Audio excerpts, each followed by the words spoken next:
मान लीजिए आपने अभी-अभी स्वादिष्ट खाना खाया हो, जैसे कोई सैंडविच, जूस या कुछ और। क्या आपने कभी सोचा है कि आपके खाने और पीने की चीज़ों में जो पदार्थ होते हैं, वो हमारे शरीर के अंदर जाकर कैसे ऊर्जा और अन्य ज़रूरी चीज़ों में बदल जाते हैं, जिन्हें हमारी कोशिकाएँ इस्तेमाल करती हैं? तो ये सब काम हमारे पाचन तंत्र यानी कि डाइजेस्टिव सिस्टम का होता है। जिस प्रक्रिया में हमारे खाने में मौजूद जटिल अणुओं यानी कि कॉम्प्लेक्स सब्सटेंसेस को सरल अणुओं यानी कि सिंपल सब्सटेंसेस में बदला जाता है, उसे हम पाचन यानी कि डाइजेशन कहते हैं। और जब भोजन पच जाता है, तब जो सरल अणु बनते हैं, उन्हें हम पोषक तत्व यानी कि न्यूट्रिएंट्स भी कह सकते हैं। वो रक्त के द्वारा शरीर के हर हिस्से में पहुंचते हैं। इसके बाद कोशिकाएं इन पोषक तत्वों का उपयोग कई तरह के कामों में करती हैं, जैसे ऊर्जा बनाना, नई कोशिकाएं बनाना वगैरह। तो आज के वीडियो में हम बात करेंगे पाचन तंत्र के अलग-अलग भागों की। खास तौर पर हम बात करेंगे मुंह यानी कि माउथ, मुख गुहा यानी कि पकल कैविटी, क्रसिका यानी कि ईसोफेगस और आमाशय यानी कि स्टमक के बारे में।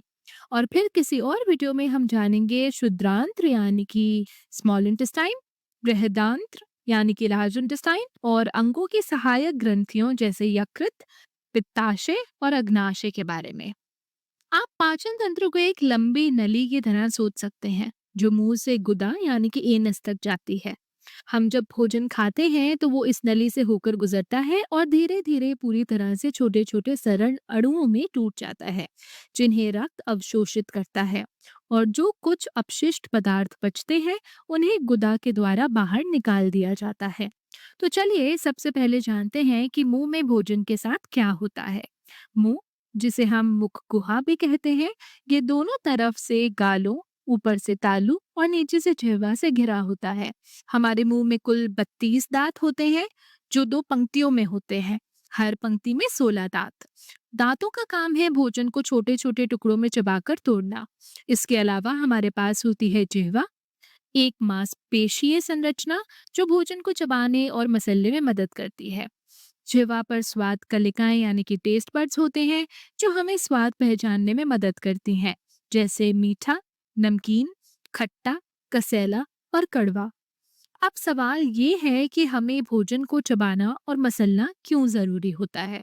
क्योंकि हमारे मुंह में स्थित लार ग्रंथियां यानी कि सलाइवरी ग्लैंड्स एक तरल निकालती हैं, जिसे हम लार यानी कि सलाइवा कहते हैं। लार में ज्यादातर पानी होता है, लेकिन इसमें एक विशेष एंजाइम भी होता है, जिसे हम लार एमाइलेज यानी कि सिलाइवरी एमाइलेज कहते हैं। लार एमाइलेज एक एंजाइम है जो मंड यानी कि स्टार्च को खंडित करने का काम करता है। मंड एक कार्बोहाइड्रेट होता है और इसका पाचन मुंह में ही शुरू हो जाता है। इसलिए मुंह में भोजन को अच्छे से चबाना और लार के साथ मिलाना जरूरी है, ताकि पाचन की प्रक्रिया अच्छी तरह शुरू हो सके। जब हम भोजन को चबाकर निकलते हैं, तो वो एक गोल और नरम मिश्रण बन जाता है, जिसे हम ग्रस यानी कि बोलस कहते हैं। ये ग्रस मुख गुहा से ग्रसिका में प्रवेश करता है। ग्रसिका एक नली होती है जो मुख गुहा को आमाशय से जोड़ती है। ये करीब 10 सेंटीमीटर लंबी और 3 सेंटीमीटर चौड़ी होती है। इसके चारों ओर चिकनी पेशियों की परतें होती हैं। कृशिका की शुरुआत में एक पत्ती जैसी संरचना होती है, जिसे हम कंठ छेद यानी कि एपिग्लॉटिस कहते हैं। इसका काम होता है ये सुनिश्चित करना कि भोजन गलती से श्वास नली यानी कि ट्रैकिया में ना जाए। श्वास नली भोजन को फेफड़ों में ले जा सकती है, जो खतरनाक हो सकता है। इसलिए एपिग्लॉटिस का काम बहुत महत्वपूर्ण है। ये भोजन को सही रास्ते यानी ग्रसिका में ही भेजता है। अब ये जो चिकनी पेशियां हैं, ये बार बार संकुचन और शिथिलन यानी कि कॉन्ट्रैक्शन और रिलैक्सेशन करती रहती हैं। इससे भोजन को नीचे की ओर धकेला जाता है। इस गति को हम कहते हैं क्रमाकुंचन यानी कि पेरिस्टालसिस। हर ग्रस को 2 से 3 सेकंड लगते हैं आमाशय तक पहुंचने में, लेकिन ये भोजन के आकार पर निर्भर करता है। आमाशय एक जे आकार का अंग होता है, जो ग्रसिका के निचले सिरे पर स्थित होता है। ग्रसिका और आमाशय के बीच एक मांसपेशी होती है, जिसे हम ग्रसिका अवरोधनी यानी कि ईसोफेजियल स्फिंक्टर कहते हैं। ये तय करती है कि भोजन आमाशय में कितनी मात्रा में और कब पहुंचे। आमाशय के अलग-अलग हिस्सों के नाम अलग-अलग होते हैं। जैसे कि सबसे ऊपरी भाग होता है फंडस, उसके नीचे चौड़ा भाग होता है कार्डियक आमाशय और नीचे मुड़ा हुआ हिस्सा होता है पाइलोरस। आमाशय की भीतरी दीवार पर एक परत होती है जिसे हम श्लेष्मा यानी कि म्यूकस कहते हैं। इसका काम होता है आमाशय की रक्षा करना। क्यों? क्योंकि आमाशय की जठर ग्रंथियां यानी कि गैस्ट्रिक ग्लैंड्स एक अम्ल निकालती हैं जिसे हम कहते हैं हाइड्रोक्लोरिक अम्ल। ये बहुत ही तीव्र और खतरनाक अम्ल होता है जिसे हम बिना सुरक्षा के हाथ से छू नहीं सकते। तो सोचिए, शरीर के अंदर ये कितनी हानि पहुंचा सकता है। इसलिए इसकी सुरक्षा के लिए श्लेष्मा परत जरूरी होती है। लेकिन फिर सवाल उठता है, हमारा शरीर ऐसा अम्ल बनाता ही क्यों है? क्योंकि ये अम्ल एक और एंजाइम को सक्रिय करने में मदद करता है जिसे हम पेप्सिनोजन कहते हैं। पेप्सिनोजन सक्रिय नहीं होता। इसे सक्रिय रूप यानी पेप्सिन में बदलने के लिए अम्लीय वातावरण चाहिए जो हाइड्रोक्लोरिक अम्ल द्वारा मिलता है।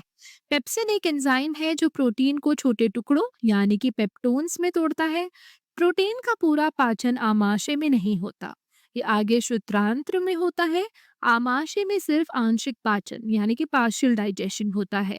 इसलिए हम कह सकते हैं कार्बोहाइड्रेट का पाचन मुंह में शुरू होता है और प्रोटीन का पाचन आमाशय में शुरू होता है।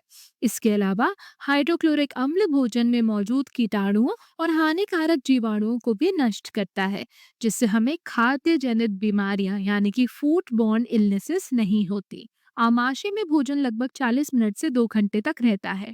इस दौरान आमाशय की चिकनी पेशियां भोजन को घुमाकर अच्छी तरह से मिलाती हैं ताकि वो अच्छी तरह से पच जाए। इसके बाद पाइलोरिक अवरोधिनी यानी कि पाइलोरिक स्फिंक्टर द्वारा भोजन को शुद्रांत्र में भेज दिया जाता है। शुद्रांत्र और बृहदांत्र के बारे में हम अगली वीडियो में विस्तार से जानेंगे।